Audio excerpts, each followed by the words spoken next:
Assalamualaikum warahmatullahi wabarakatuh. Alhamdulillah alladzi khalaqal mauta wal hayata liyabluwakum ayyukum ahsanu amala. Asyhadu an la ilaha illallah wa asyhadu anna Muhammadan abduhu wa rasuluh. Allahumma salli ala sayyidina Muhammadin wa ala ali sayyidina Muhammad kama shallaita ala sayyidina Ibrahim wa ala ali sayyidina Ibrahim fil alamin innaka Hamidum Majid. Qala Allah ta'ala fi kitabil karim, ya ayyuhalladzina amanu ittaqullaha haqqa tuqatih wa la tamutunna illa wa antum muslimun wa'tasimu bihablillahi jami'a wa la tafarraqu. Bapak-bapak, para alim ulama, para hadirin, perkenankan saya dengan segala kerendahan hati atas nama keluarga Habib Husain bin Abu Bakar Al-Habsyi menyampaikan beribu-ribu terima kasih atas segala perhatian dan jerih payah bapak-bapak semua untuk mengantarkan jenazah almarhum dari Bangil ke tempat peristihatannya yang terakhir di Pondok Yati ini. Mudah-mudahan Allah Subhanahu wa Ta'ala membalas semua amal-amal baik, karena segala perbuatan yang ihsan ada hisabnya kepada Allah Subhanahu wa Ta'ala. Namun marilah kita semua mengambil hikmah dari perjalanan ini. Tadi kita semua mendengarkan Ustaz Jalaluddin Rahmat, seorang muballigh terkenal, berpidato tetapi terputus. Beliau tidak mampu lagi untuk mengungkapkan kalimat demi kalimat sebagai biasanya.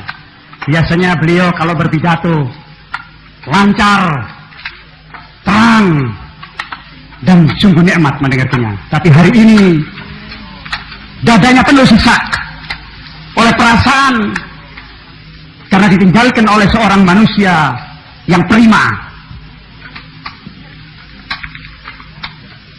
Para hadirin, hari ini langit mendung, masyarakat menangis. Yang menjadi yatim bukan hanya anak-anaknya, tetapi kita sekalian kehilangan tempat orang bertanya seperti disampaikan oleh beliau. Apa sebabnya? Karena Ustaz Husain Al-Habsyi almarhum telah menggadaikan dirinya kepada Allah Subhanahu wa Ta'ala untuk umat, untuk agama, untuk jihad fisabilillah dengan satu motivasi, jiwa yang ikhlas.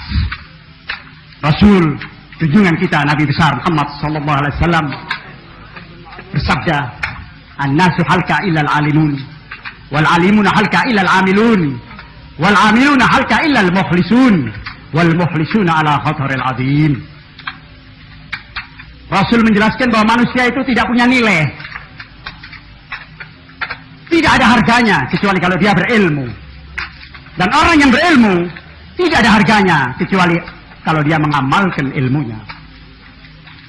Orang yang mengamalkan ilmunya tidak ada nilainya kecuali kalau dia mengamalkan dengan penuh ikhlas. Dan orang yang ikhlas selalu dalam bahaya, seperti apa yang kita saksikan pada beliau. Bertahun-tahun beliau difitnah, dicaci maki, curhat kaleng, bukan dari orang kafir, bukan dari orang munafik, tapi dari saudaranya muslim. Karena berbeda organisasi, berbeda golongan. Apakah ini contoh seorang muslim di abad ke-20? Rasulullah beliau bersabda dengan tegas, "Laisa minna man qala ala asabiyah, wa laisa minna man da'a ala asabiyah, wa laisa minna man mata ala asabiyah." Bukan umatku, bukan golonganku yang selalu menyebar-nyebarkan fanatisme golongan dengan menulis surat kaleng dan sebagainya, dan bukan umatku yang berdakwah untuk kepentingan golongannya sendiri, dan bukan umatku yang mati karena perkelahian ini. Coba kita saksikan Ustaz Husain berjalan seperti seekor unta, dipuji dia terus tersenyum, dicaci maki dia terus tersenyum, membawa panji-panji Muhammad SAW sampai ke tugasnya terakhir hari ini. Beliau tidak menjawab, tidak membalas kejahatan dengan kejahatan, karena Allah melarang, wala tastawil hasanatu wala sayyi'atu idfa' billati hiya ahsan. Cukup sampai di sini saja. Jadikanlah hari pemakaman ini hari taubat kepada mereka yang menyetani membuat surat-surat kaleng untuk Ustaz Husin Habsyi. Saya yakin beliau memaafkan mereka. Karena beliau min ahlil bait. Dan ahlul bait tidak punya dendam. Sudah diajarkan. Itu adalah akhlak dari ahlul bait. Para hadirin yang mulia, saya sendiri terus terang sebenarnya tidak mampu untuk menjawab atau untuk berkata lebih panjang. Satu yang beliau pesan selalu pada saya, jagalah persatuan umat Islam, jauhkan perpecahan. Beliau dekat dengan semua golongan. Beliau adalah tokoh Masumi Majelis Syura Muslimin Indonesia, anggota Dewan Konstituante. Beliau dekat dengan Nahdlatul Ulama. Beliau dekat dengan Muhammadiyah. Beliau ingin jadi mempersatu dan tidak ingin jadi pemecah belah. Ini beliau menitipkan pada saya dan mungkin pada banyak orang yang pernah bertemu dengan beliau. Mari kita hilangkan perpecahan melalui prosesi pemakaman yang penuh mulia, yang penuh barokah ini. Mari kita tanamkan dalam hati kita persatuan bahwa saudara kita adalah satu. Jangan kita biarkan kita diadu oleh setan. Kalau kita berpecah, yang untung adalah golongan kafir munafik di negeri ini. Para hadirin, saudaraku seiman dan setanah air, satu lagi yang kita bisa contoh, beliau berjuang lillah kalimatillah. Beliau berjuang dengan segala resiko. Beliau ditahan, dihadapi tahanan dengan senyum. Pemeriksaan demi pemeriksaan dilakukan, tapi beliau mampu menjawabnya dengan penuh mau'izah. Kenapa? Karena beliau punya akidah yang sama sekali tidak retak dalam jihad fisabilillah. Karena itu kalian boleh menangis hari ini, tapi beliau tersenyum di hadapan Allah dan para malaikatnya.